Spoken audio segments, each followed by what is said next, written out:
ഇന്ന് നിങ്ങൾ പള്ളിയിൽ പോകാതിരിക്കുന്നതിന് പറയുന്ന കാരണങ്ങൾ അന്വേഷിച്ച് നോക്കിക്കുക. എന്താണ് കാരണങ്ങൾ? പ്രസംഗം പോറാന്നേ, നീണ്ടുപോവാന്ന് കുർബാന. അവിടുത്തെ ആൾക്കാരൊക്കെ ഒരു ടൈപ്പ് ആൾക്കാരാണ്. ചെല്ലുമ്പോൾ 100,000 ചോദ്യങ്ങൾ, അതുകൊണ്ട് ഞാൻ പള്ളിയിൽ പോകുന്നില്ല.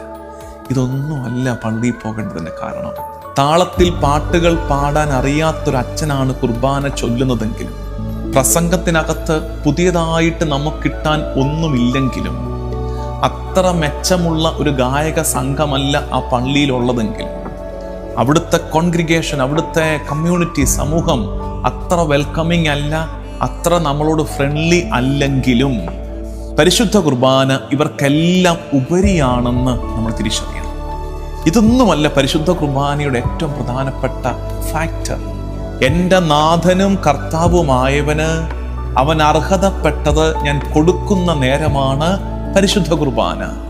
എൻ്റെ നാഥൻ അർഹതപ്പെട്ട നന്ദി, സ്തുതി, ആരാധന ഞാൻ കരയേറ്റുന്ന സഭയുടെ കൂട്ടായ്മയോട്, തിരുസഭയോട് ചേർന്ന്, ലോകം മുഴുവനുമുള്ള ക്രിസ്ത്യാനികളോട് ചേർന്ന് അത്യുന്നതന് കരയേറ്റുന്ന നേരമാണ് പരിശുദ്ധ കുർബാന.